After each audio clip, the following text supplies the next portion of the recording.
The saying, "the pen is mightier than the sword," reminds us of the lasting power and impact of the written word in contrast to physical violence. But what happens when the two are wielded together?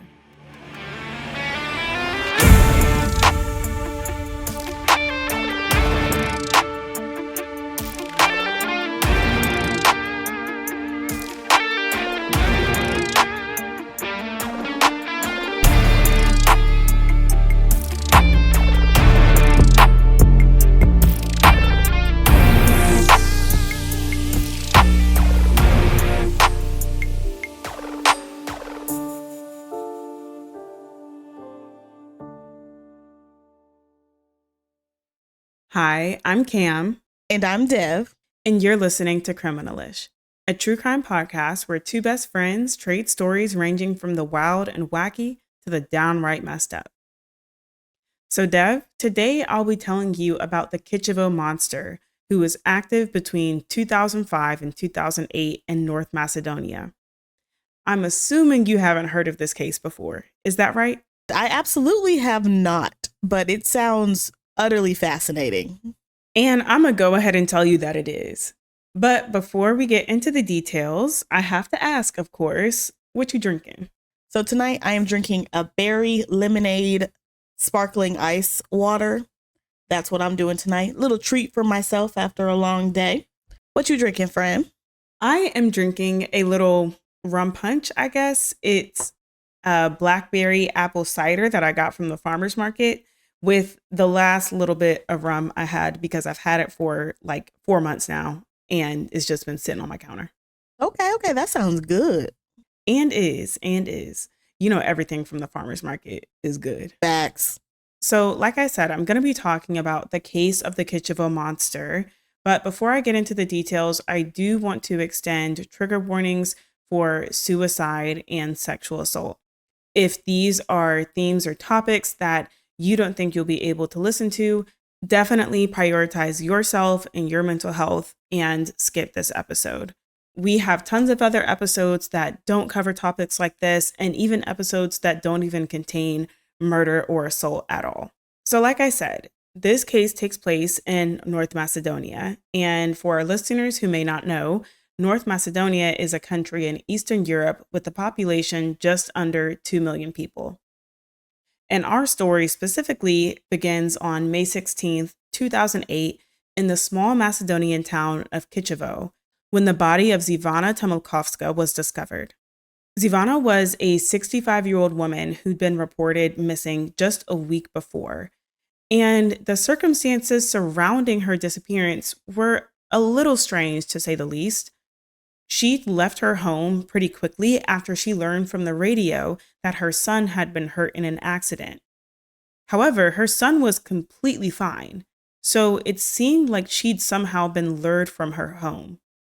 And when police found her, she'd been beaten and strangled with a phone cable and wrapped in a plastic bag. And there was also evidence that she'd been sexually assaulted.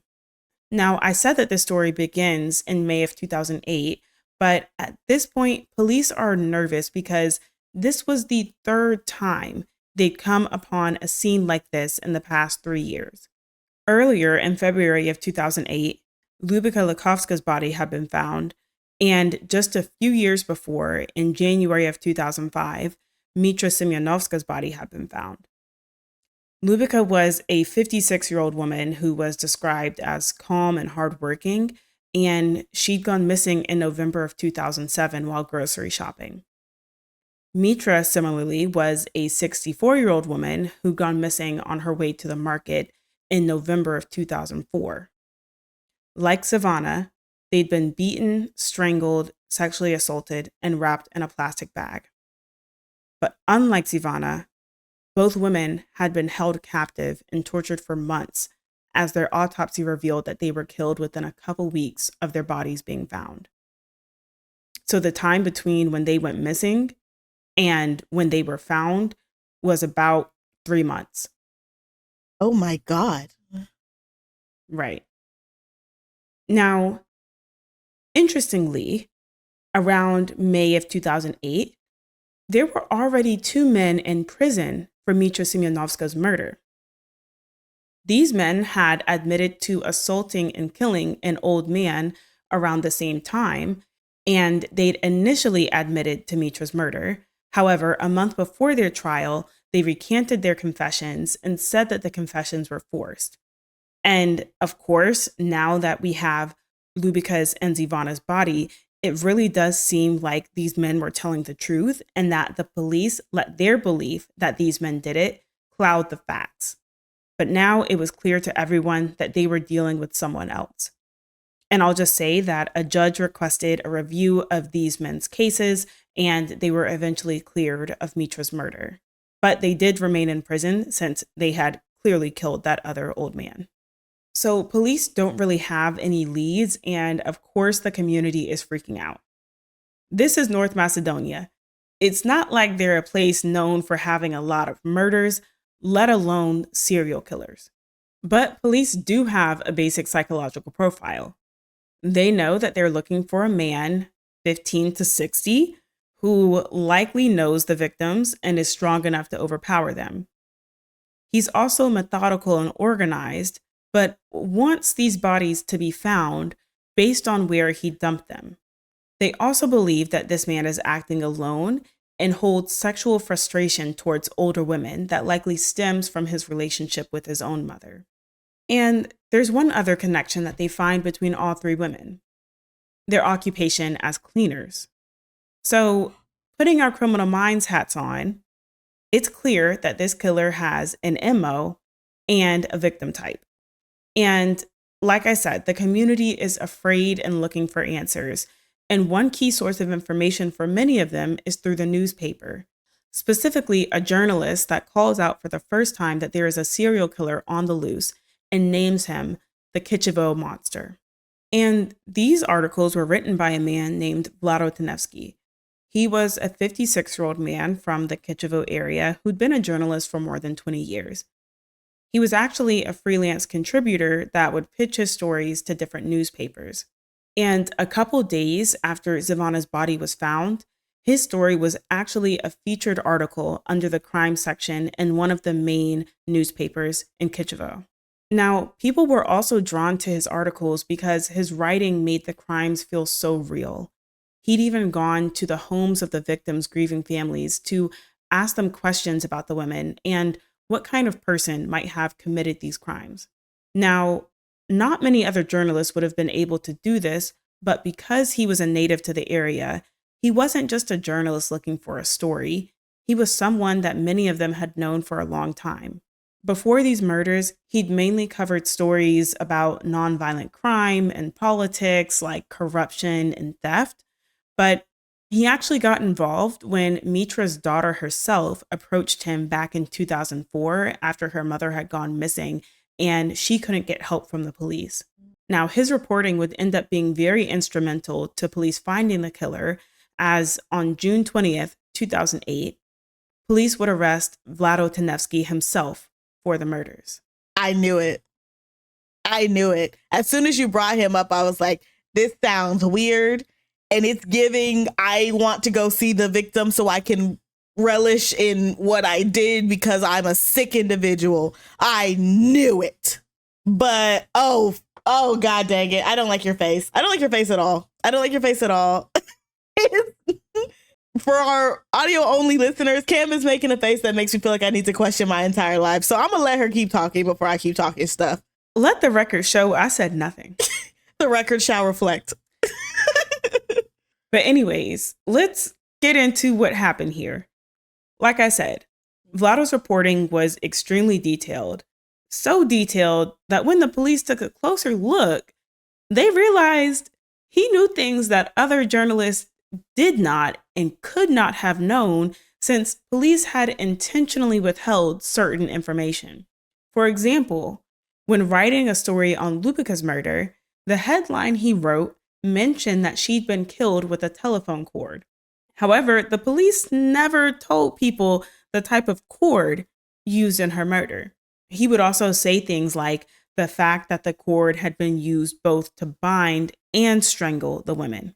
It did seem like in certain cases, he would try to lead police away from him by reporting things like Lubica had been kidnapped by 2 men, versus 1. And not only did he fit the police profile to a T, the police also noted that because his family was spending most of their time in the capital, Skopje, he was alone for most of the week, which gave him ample time and opportunity to commit these murders. On top of this, these women knew him well and were more likely to trust him since he was a journalist and a known member of their community. Now, Vlado was arrested at his home and he didn't put up a fight. This also wasn't his first time talking to police. He'd apparently been questioned by them multiple times throughout their investigation, but he never mentioned this in his coverage or to his friends or coworkers. While in police custody, he didn't ask for a lawyer and he barely answered any of their questions. We do know that he submitted his DNA. Whether that was voluntary, we don't really know. But once he submitted it and police ran it against the evidence they were able to match it to DNA found on Zivana and Mitra. He also told police that he didn't know any of the women personally, but police knew this wasn't true because, 1, he lived in the same neighborhood as them, and all these women knew his mother, who was also a cleaner. He'd also worked with Lubica more than a decade before, and she'd even cleaned for him. And the last thing is, when it comes to that radio report that said that Zivana's son was hurt, Vlado was in a position to give information like that to the radio station because he was a freelance journalist. He was often pushing information to different news outlets for them to broadcast. So with all of this circumstantial evidence and the DNA evidence, Vlado was charged for Mitra and Zivana's murders. Police were still waiting for evidence to match for Lubica's case, though. In the meantime, police investigate his houses, which included his family home and a summer house in rural Macedonia, where police suspected that the women were held.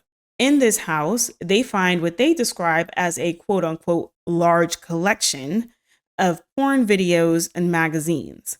They also find ropes and cords that match the kind that were used on the women, along with personal items that they attributed to the 3 women.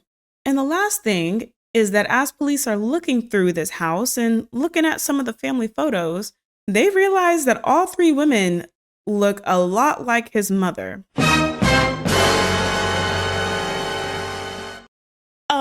Okay, let's just back this up. Let's just back this train up a little bit.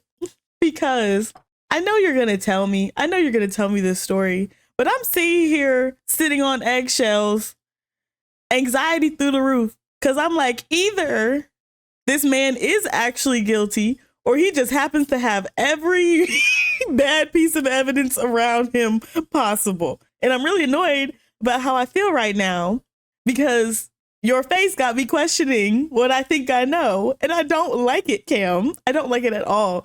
I'm having a lot of feelings. I'm feeling a lot of things. Stress is the number one.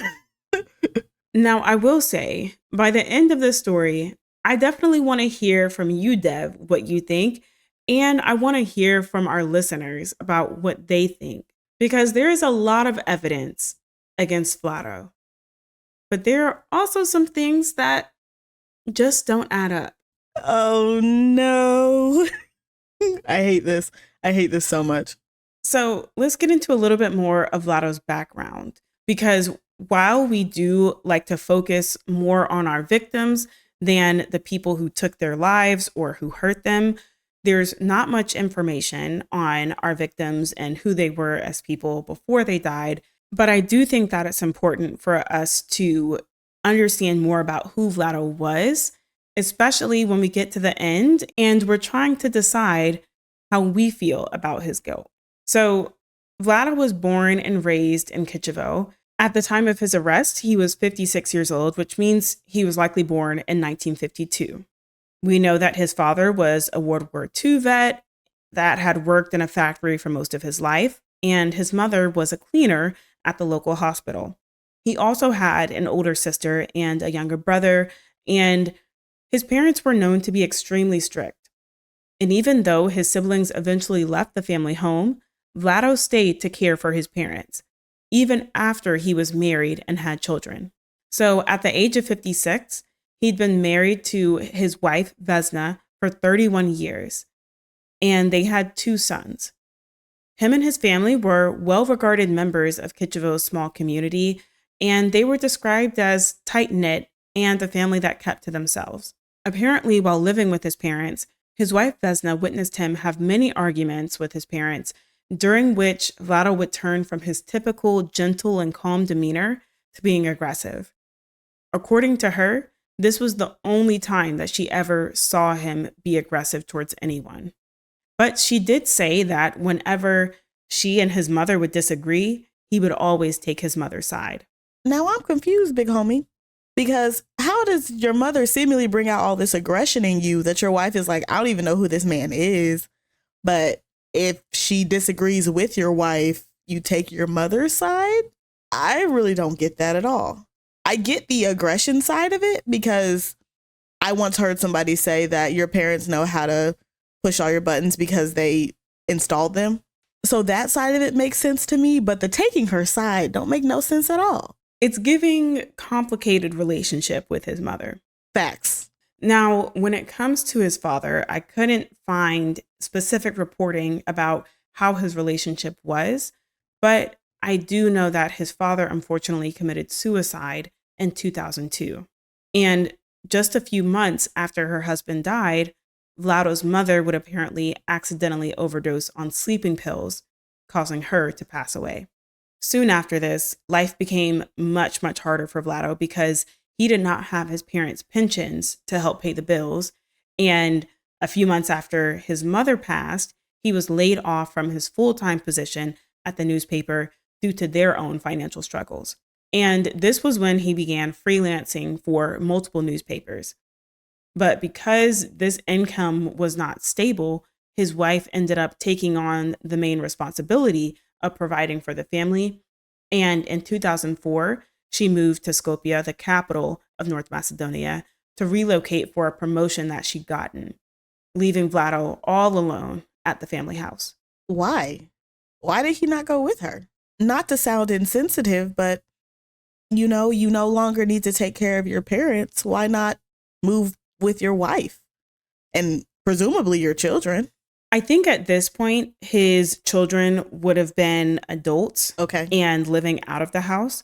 But that actually is a great question, Dev. And from my research, it seemed like there was a plan for him to move eventually when the time was right. I don't really know what the right time was. But I also did find that Vlado was someone who really liked rural life. He liked the slowness of living in a town like Kicevo that only had about 20,000 people in it. So even though it sounded like there were maybe plans for him to move with his wife, I don't think Vlado was in a rush. And also, if you take into account that he likely committed these murders, it also gave him a lot of opportunity to do what he was doing. This is true. This is very true. So when it comes to Vlado's journalism career, he'd been a journalist since his 20s, and his wife said that he was a passionate journalist that would drop everything for an assignment. Another one of his coworkers said he was talented and didn't get the recognition he deserved. However, not everybody liked his work, even before people knew what he'd done. Another journalist who'd known him for decades said that his writing, quote, often didn't satisfy the basic journalistic structure or standards, end quote, and that due to his lack of communication and productivity, he wasn't even good to work with. Another former coworker said that his work was pretty average. So you have conflicting stories about his skills as a journalist, but when we look at Vlado's history, we see that he grew up in a strict household, was likely strongly attached to his parents, especially his mother, but also likely held some resentment towards them because he'd been left taking care of them. He also seemed to be committed to and passionate about his life as a journalist. So what would make him commit such terrible crimes? I have a guess. What's your guess, Dev? The call of stardom, the call of being able to report on something bigger. And I will say you're not the only one that says that. I'll get into it a little bit later, but some people do say that specifically because he was a freelance writer whose income was dependent on his stories being published, he maybe thought that, maybe he has to make the news himself. Unfortunately, we may never have the answer to the question of why, because on June 23rd, 2008, at the age of 56, Vlado apparently committed suicide by drowning himself in a bucket of water. This was shortly after he'd been ordered to be held in jail for 30 days while police investigated the case more. There was a note under his pillow that said, quote, "I am proud of my family and I love them very much. I have not done any of the things I am accused of. I did not commit these murders." End quote. Afterwards, a police spokesman revealed that they were actually about to charge him with the third murder of Lubica and had even suspected that he was responsible for another woman who disappeared in May of 2003. Now, there's conflicting reporting on the age of this woman. She was either 73 or 78, but this was a woman named Goritza Pavelska, who was also a retired cleaner.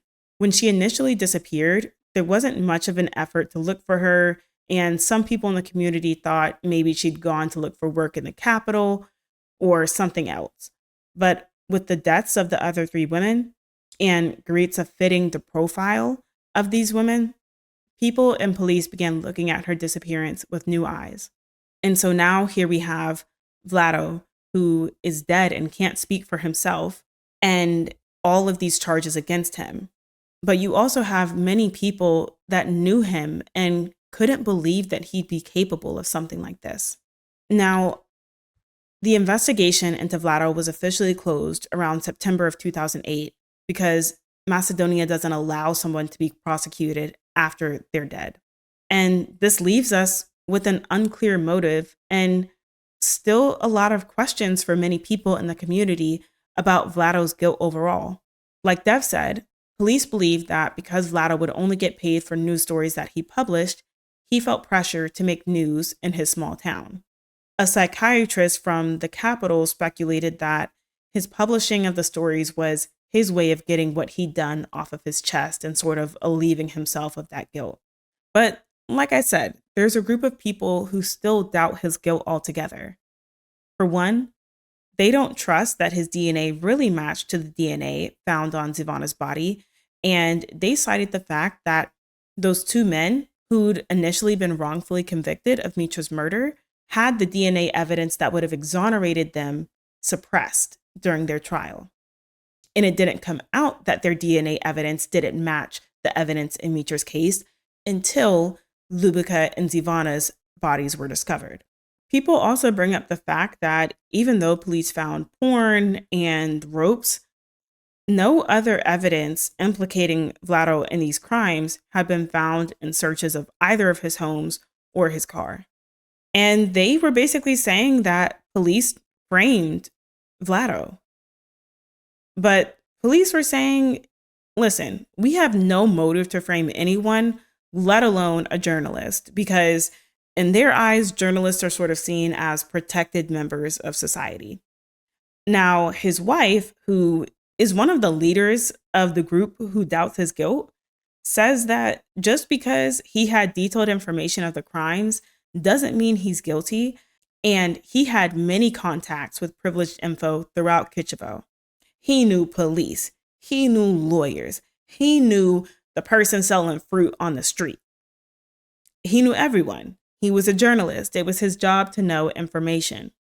So while we do have a lot of evidence against Vlado, there is a strong contingent of people who doubt the validity of this evidence and even doubt the motives of police officers. Now, I will say I'm more along the lines of he did it, especially with the DNA evidence there. I don't see why police would have framed him.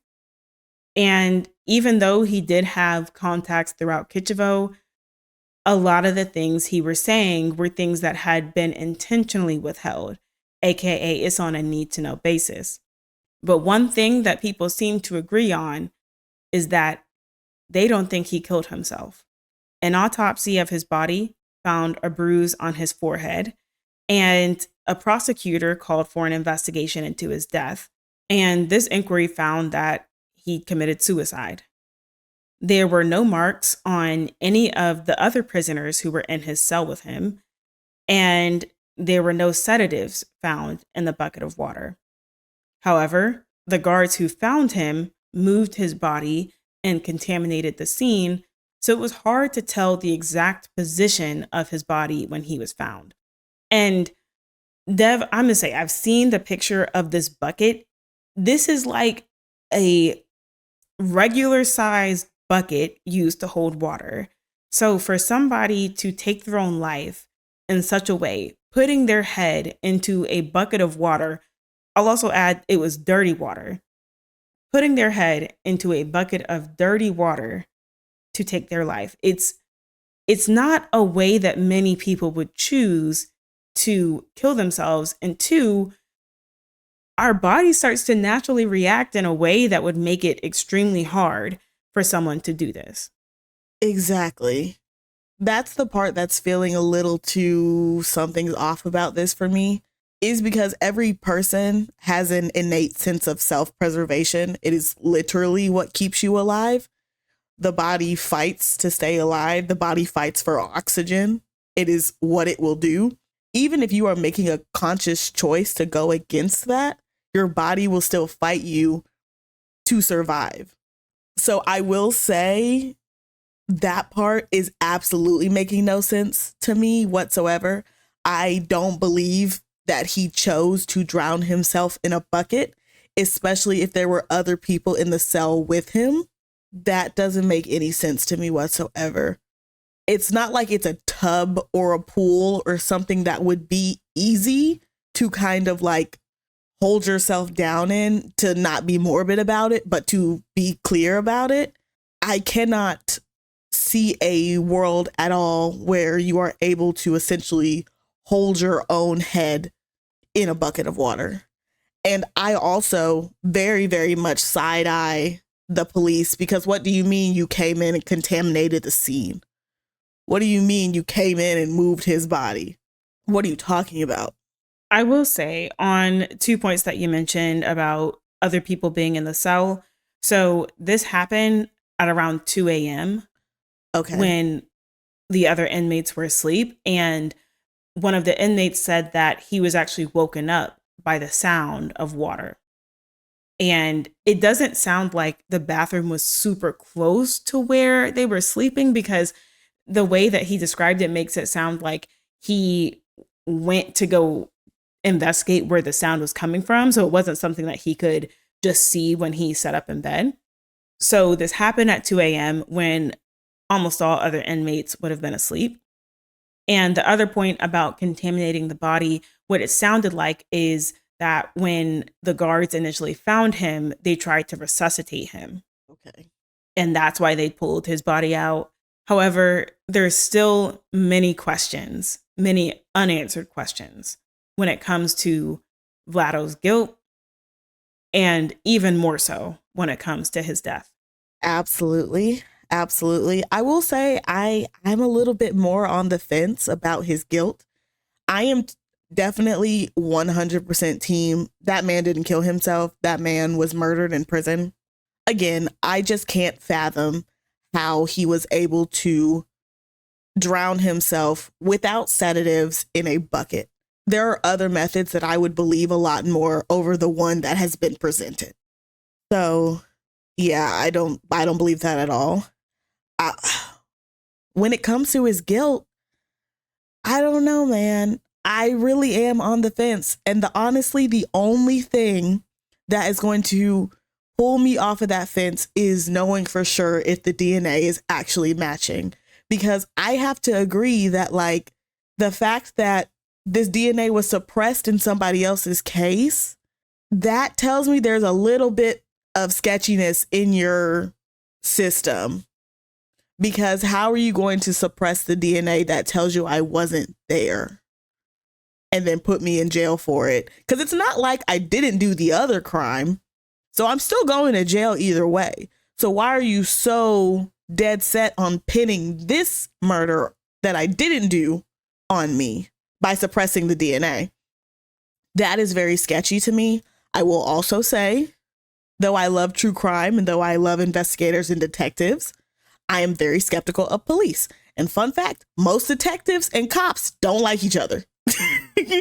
So while I love a detective, I'm very skeptical of a cop. And unfortunately, cops are the ones who are collecting said information. And stranger things have happened. They just have. People's DNA has been planted at scenes. People have been accused of doing things that they haven't done. And all I'm saying is the common denominator is the person who usually pinned it on them is a cop. That's all I'm saying. And I'll say the other thing that makes his guilt seem more certain is the fact that there haven't been any other murders of this kind in Kicevo. That'll do it. That will do it. And if you ever watch an episode or read any reporting about this story, you'll hear comments from neighbors saying, yeah, he was mysterious. He was strange. He never talked to anyone. And I kind of take that with a grain of salt because I feel like it's sort of a similar thing we saw with the Rocio Vonenkopf case, where once her stepmother was arrested, the story was, oh yeah, she was so strange. She was rude. She was closed off, when really she was just an introverted person. And that's why I take it with a grain of salt. I think that when people have evidence that this person did something terrible, now all of your memories of that person are now colored with that knowledge. So I do think that there is a lot of evidence against Flatto, but I don't think that some of the neighbors' reports of him being mysterious and quiet really lend anything to his innocence or his guilt.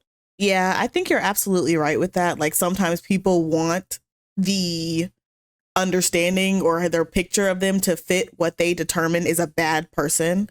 And, you know, bad people are mysterious and kept to themselves and they don't interact with people and they're kind of standoffish. That's what bad people do. And it makes more sense to put this person in the category of being a bad person now that I know what they've done, as opposed to actually looking at things and being like, wow, this person was really a wolf in sheep's clothing or something like that, you know? But also, I know quite a few journalists, news reporters. They're not very outgoing people. The people in front of the camera are, but most of my friends that are like journalists are nerds. Like, you know, they like to read and they like to keep to themselves. You know, they go to a coffee shop, they order a cappuccino, they don't talk to anybody, they read a book.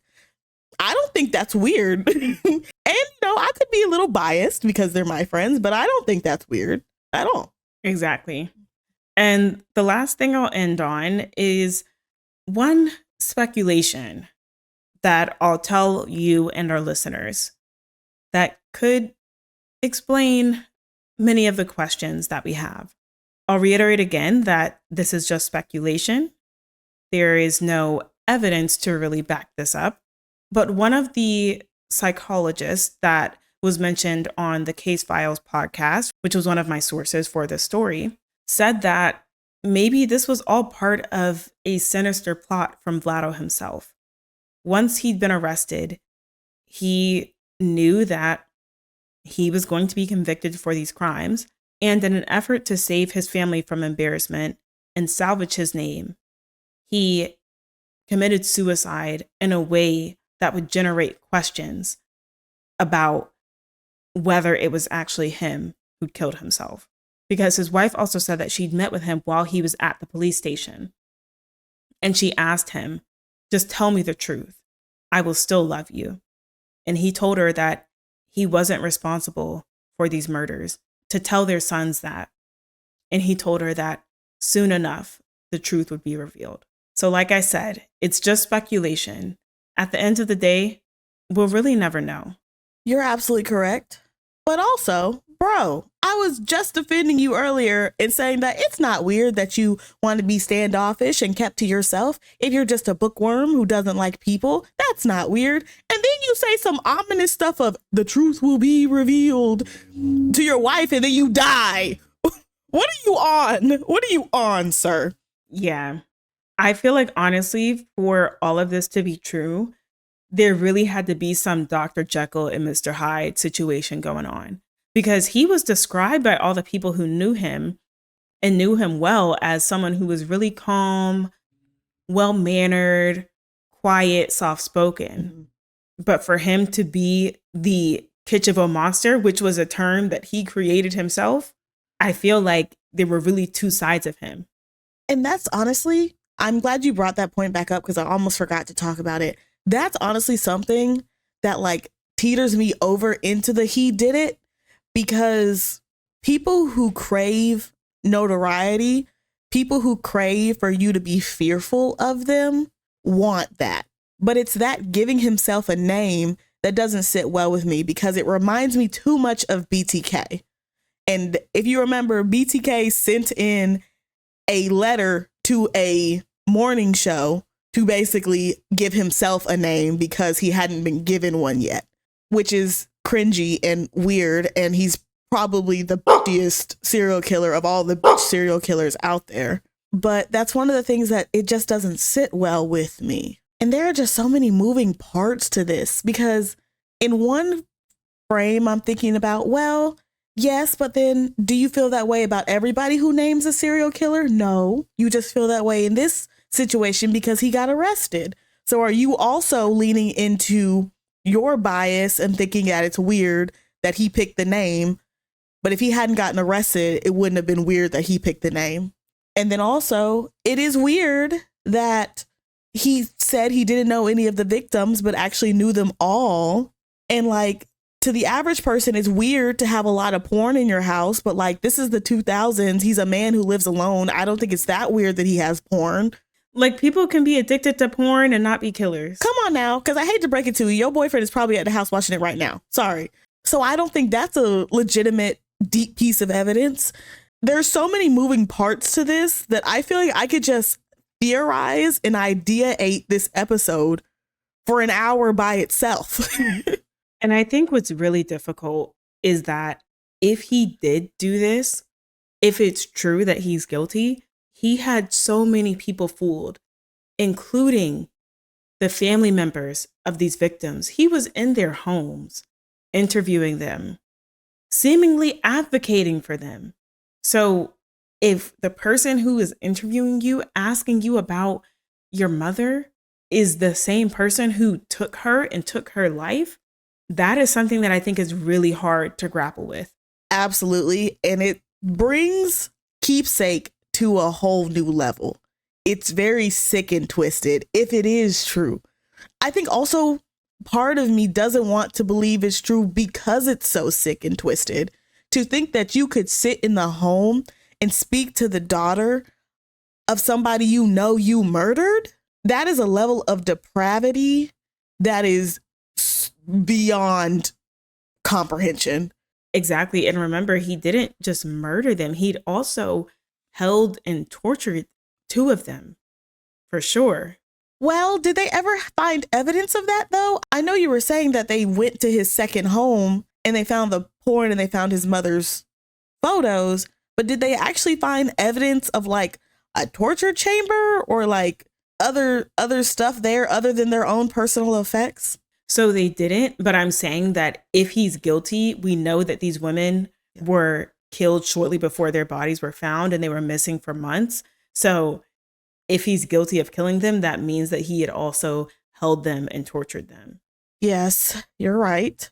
Which is just like we said, it is so hard to accept those facts because it's hard to think that somebody can be that evil. Yes, especially to the elderly. I got a soft spot for the elderly. I do a lot of volunteering with the elderly. I get Christmas gifts for elders who don't have families. I got a soft spot for old people. And I don't like that you're doing this to Mimi. Exactly. But listeners, let us know what you think.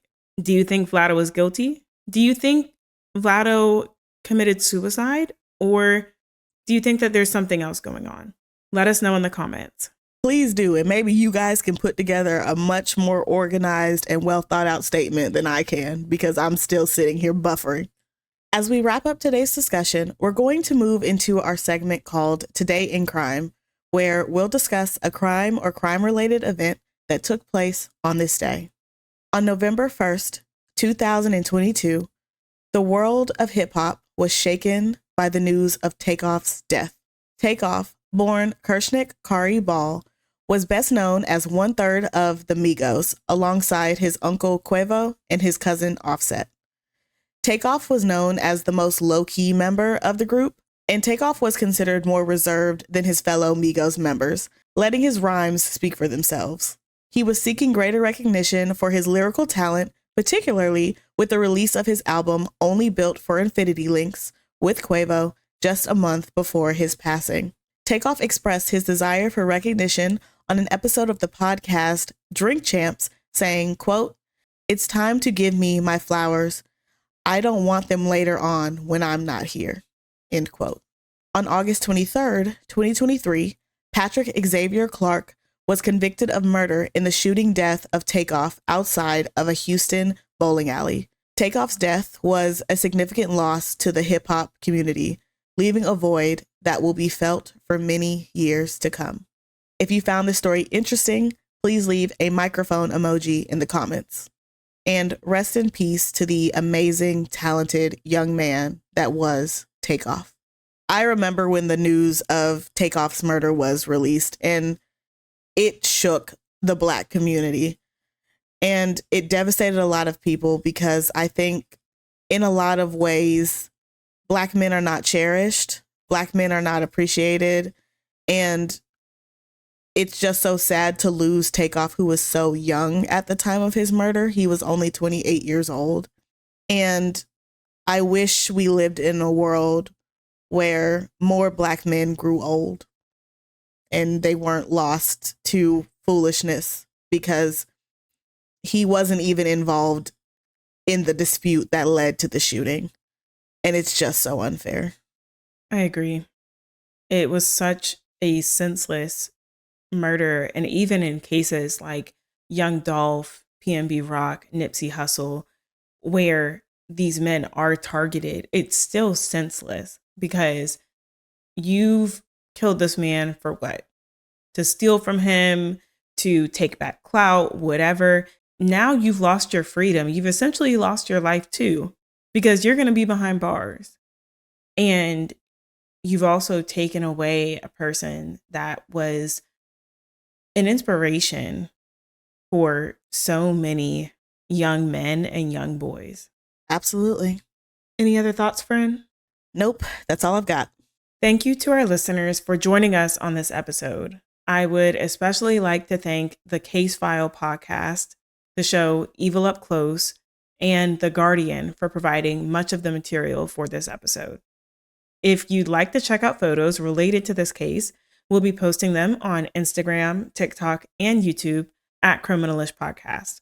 Listeners, if you like what you hear, be sure to tell a friend and leave a 5-star review wherever you're listening to the Criminalish podcast.